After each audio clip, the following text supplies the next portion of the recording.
জানো বন্ধুরা, আমাদের মতন হাউসওয়াইফদের জন্যে অজয় কুমার স্যার যেটা ভেবেছে তার জন্য ওনাকে অনেক অনেক স্যালুট, অনেক অনেক ধন্যবাদ। তোমরা আগে এই ভিডিওটা দেখো। গৃহবধূরা বেকার নয়, সংসারের কাজের আর্থিক মূল্য রয়েছে, বড় রায় দিল কলকাতা হাইকোর্ট। সকাল থেকে রাত পর্যন্ত চলে তাদের দিনলিপি। ছুটির দিনগুলিতেও তাদের কাজে নেই কোনো ছুটি।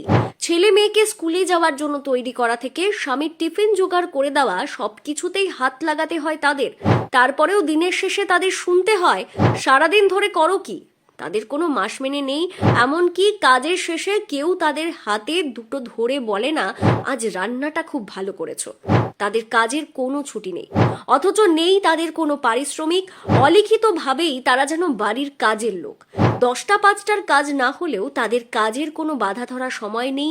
9 মাসে 6 মাসে হয়তো একটা দুটো ছুটি পেয়ে যান তারা, কিন্তু তাদেরও পারিশ্রমিক হওয়া উচিত। এমনই বড় রায় দিয়েছে কলকাতা হাইকোর্ট। বছর 15 আগে একটি মামলা করা হয়েছিল। সেই মামলার শুনানি ছিল বৃহস্পতিবার। মামলার পরিপ্রেক্ষিতে গৃহবধূদের বঞ্চনার কথা উঠে এসেছে আদালত চত্বরে। বিচারপতি অজয় কুমার গুপ্ত এই প্রসঙ্গ তুলে আনলেন গৃহবধূদের কথা। একটি প্রশ্নের সওয়াল জবাবে তিনি হঠাৎ বলে উঠলেন, গৃহবধূরা বেকার, সংসারের গৃহবধূদের অবদান অনেক বড়। তারা কোনো ছুটি না নিয়ে 365 দিন সংসারের যাবতীয় কাজ করেন। এই কাজ অন্য কাউকে দিয়ে করালে অনেক ব্যয়বহুল হতো। তারা বেকার নয়, আবার ফেলনাও নয়। তারা বাড়িতে যে পরিমাণ কাজ করেন তাতে সংসারের অর্থকষ্ট লাঘব হয়। সেক্ষেত্রে তারা উপার্জনকারী হিসেবেই পরিচিত হবেন। প্রসঙ্গত 2008 সালের এপ্রিলে একটি পথ দুর্ঘটনায় মৃত্যু হয় এক গৃহবধূর।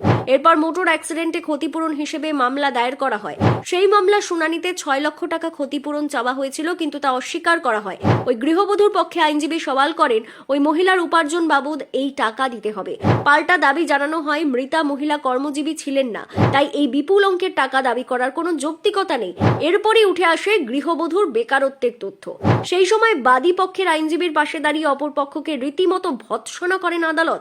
একজন গৃহবধূ বাড়িতে যা কাজ করেন তা অন্যকে দিয়ে করালে রীতিমতো বেতন প্রাপ্য এবং যোগ্য।